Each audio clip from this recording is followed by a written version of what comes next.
যখন একটি super power তার সমুদ্রপথের পূর্ণ নিয়ন্ত্রণ ধরে রাখতে ব্যর্থ হতে শুরু করে, তখন যুদ্ধ আর শুধু সীমান্তে সীমাবদ্ধ থাকে না, তা সরাসরি বৈশ্বিক অর্থনীতির হৃৎপিণ্ডে আঘাত করে। ২৮ ফেব্রুয়ারি শুরু হওয়া আমেরিকা ও ইসরায়েলের ইরানের বিরুদ্ধে সংঘাত এখন ৪০ দিন পার হয়ে এক জটিল, অনিশ্চিত এবং বিপজ্জনক মোড়ে দাঁড়িয়েছে। একদিকে ঘোষিত যুদ্ধবিরতি, অন্যদিকে একই সাথে সমুদ্র অবরোধ এবং দ্বৈত কৌশল প্রমাণ করে ওয়াশিংটন দ্রুত বিজয়ের স্বপ্ন হারিয়ে এখন দীর্ঘমেয়াদী চাপ প্রয়োগের পথে হাঁটছে। কিন্তু বাস্তবতা হল, এই বিশাল সমুদ্র অঞ্চলকে অবরুদ্ধ করা শুধু কঠিন নয়, এটি প্রায় অসম্ভব। এবং এর ফলাফল উল্টো বিশ্ব অর্থনীতির জন্য মারাত্মক ধাক্কা হয়ে উঠতে পারে। এই কৌশলকে বিশ্লেষণ করতে গিয়ে তুরস্কের নৌ কৌশলবিদ সিম গার্ডেনিস স্পষ্ট বলেছেন, এটি শুধুমাত্র একটি যুদ্ধ নয়, বরং একটি বৈশ্বিক সিস্টেমেটিক পরিবর্তনের সূচনা, যেখানে আমেরিকার দীর্ঘদিনের আধিপত্য ভেঙে পড়ার পথে। এই সংঘাতের সবচেয়ে গুরুত্বপূর্ণ কেন্দ্রবিন্দু হয়ে উঠেছে হরমুজ প্রণালী, বিশ্বের জ্বালানি সরবরাহের সবচেয়ে গুরুত্বপূর্ণ চেক পয়েন্ট। ইরান এখানে সরাসরি সম্পূর্ণ অবরোধ না করেও এমন এক কৌশল প্রয়োগ করছে, যাকে বলা হয় কন্ট্রোলড প্যাসেজ।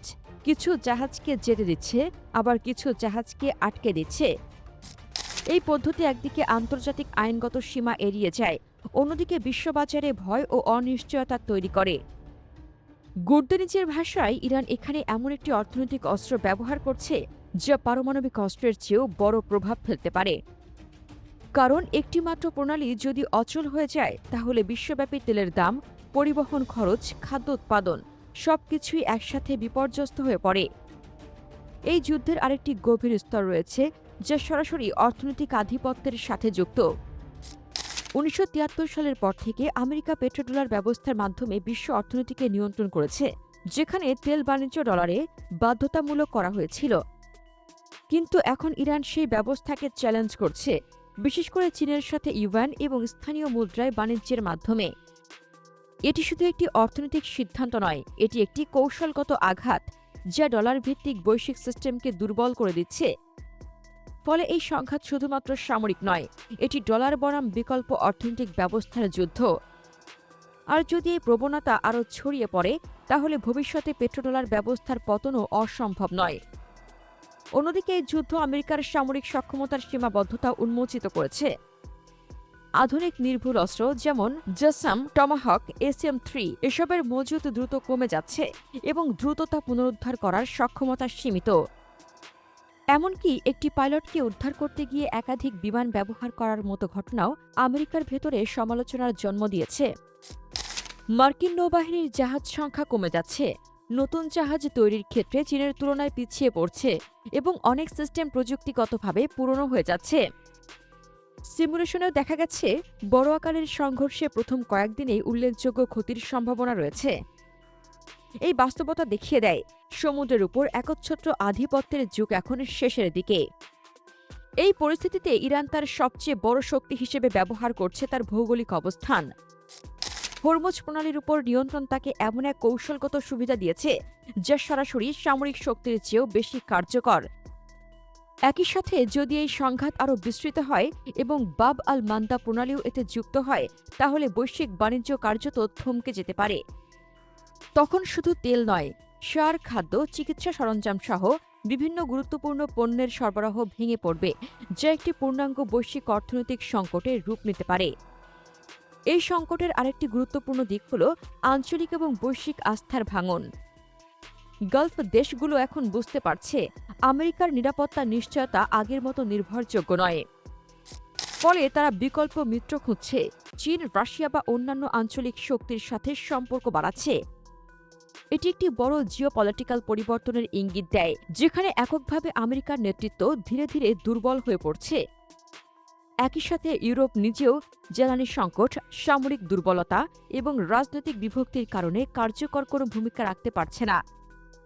ব্রিটেনের মতো ঐতিহ্যবাহী নৌশক্তিও এখন আগের অবস্থানে নেই।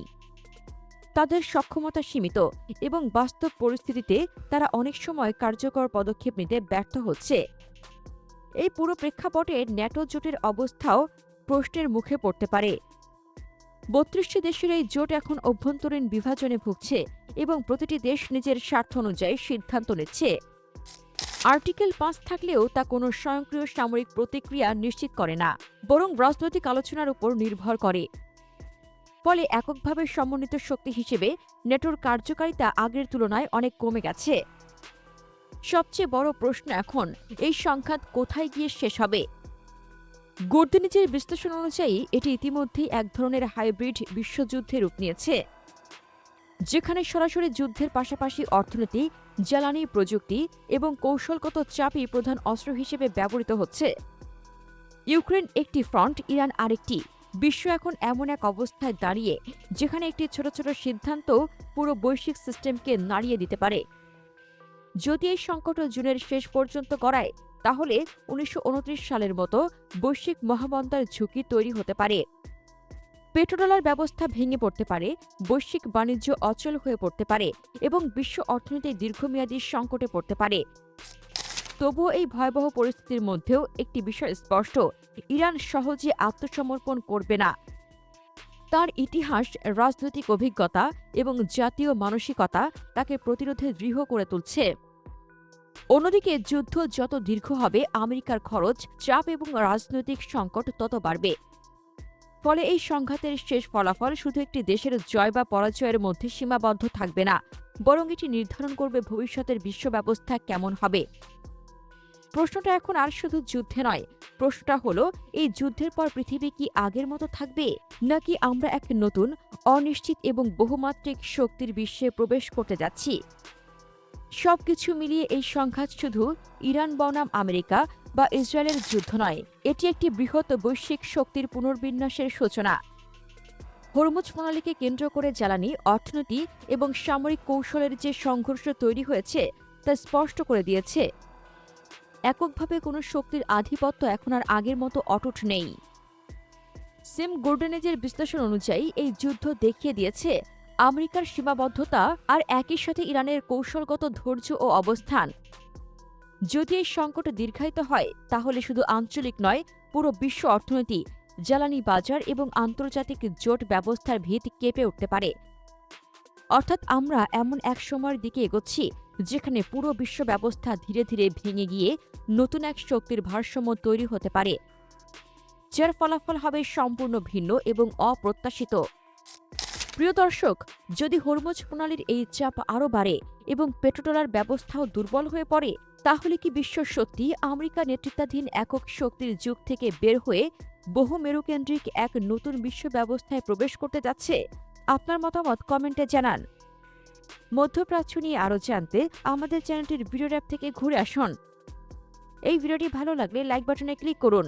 ভিডিওটি আপনার বন্ধুদের সাথে শেয়ার করে তাদেরকেও ভিডিওটি দেখার সুযোগ করে দিন। ধন্যবাদ।